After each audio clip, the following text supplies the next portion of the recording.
안녕하세요. 오늘은 단어의 관계에 대해서 알아볼 수 있는 시간 한번 가져보도록 하겠습니다. 오늘 문제는 다음 괄호 안에 들어가기에 적합하지 않은 것을 찾는 문제예요. 문장을 보면 신재생 에너지는 자연에서 무한히 생성되는 에너지원으로 괄호를 이용한다 라고 되어 있는데 5가지의 단어가 주어져 있습니다. 네, 이 5가지 단어 중에서 4가지는 들어갈 수 있는 비슷한 유형이라는 소린 거고 한 가지는 나머지 4개와는 다른 특징을 가지고 있다라는 소리이긴 한 거겠죠.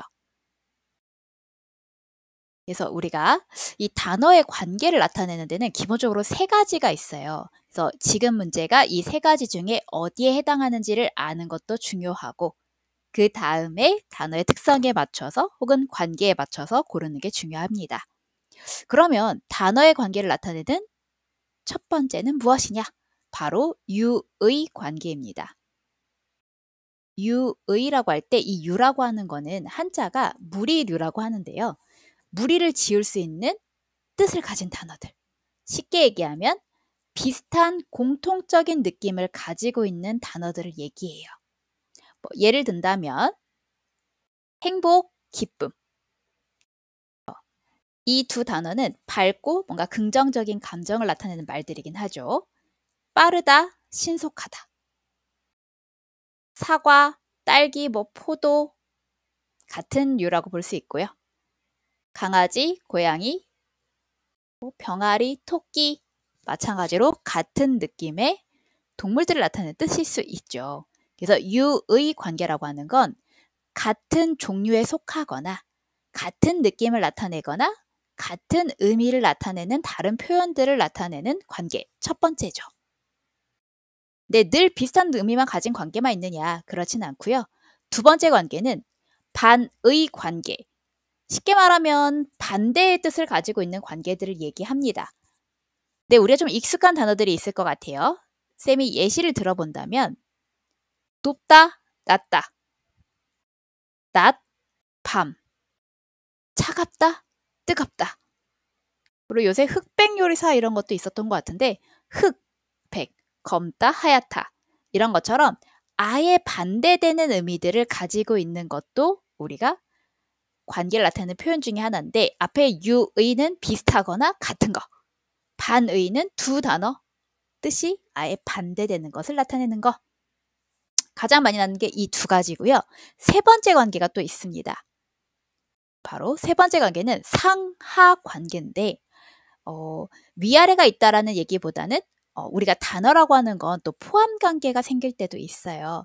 그래서 한쪽이 다른 한쪽을 포함할 수 있는 단어들이라는 뜻인데 예를 들어야 조금 더 익숙할 수 있습니다.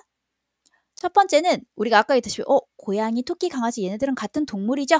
라고 했었을 때 동물 위에다가 쓰고 그 밑에다가 고양이, 강아지, 토끼 이렇게 쓸 수 있단 말이죠. 그래서 동물이 상관계, 얘가 하관계. 그래서 고양이가 동물에 포함되는 관계라고 얘기할 수 있어요.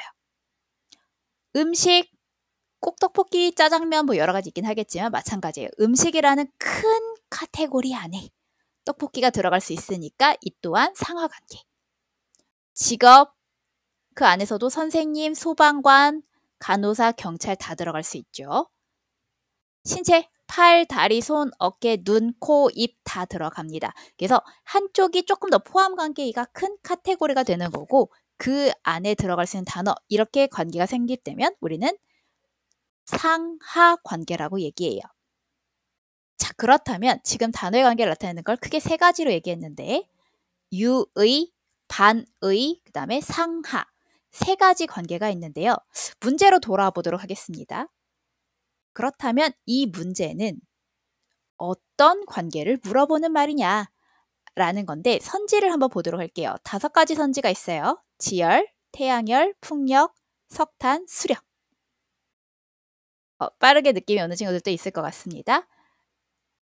이 중에서 4가지 1번, 2번, 3번, 5번 같은 경우는 신재생에너지, 다시 말하면 천연자원이기도 하고 환경오염을 적게 시키는 자원을 나타내는 말들이기도 하죠. 그래서 비슷한 유, 다시 말하면 유의 관계에 속하는 말들이라고 볼 수 있어요.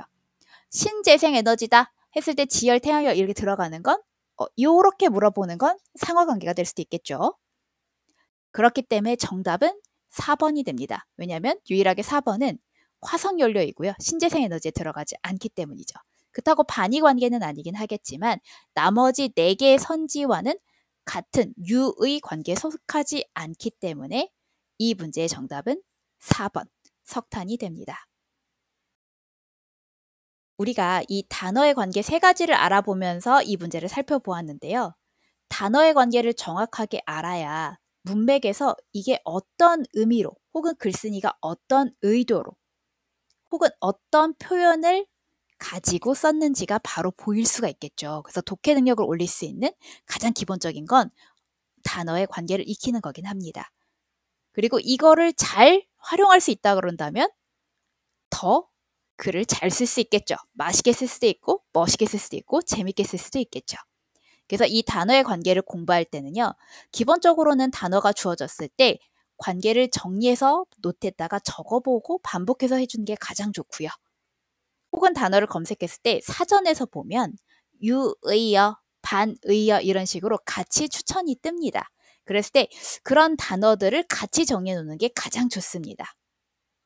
그리고 어찌됐든 우리가 어떤 걸 이해할 때는 혹은 어떤 문장, 이 단어의 뜻을 이해할 때는 문장으로 이해할 때가 가장 잘 들어올 때가 있거든요. 왜냐면 같은 단어라 하더라도 어떤 문장에서 쓰이냐에 따라서 단어의 뜻이 달라지기 때문이에요. 그래서 문장으로 만들어서 적어본다든지 예시 문장을 적어보면서 이게 어떤 뜻으로 쓰였는지를 한 번 더 정리해 본다고 한다면 어휘의 강자, 단어의 관계에 있어의 레전드가 될 수 있을 겁니다. 그래서 오늘 이 문제는 여기서 마무리하고요. 단어의 관계 3가지를 나타내는 것들을 꼭 기억해 주세요.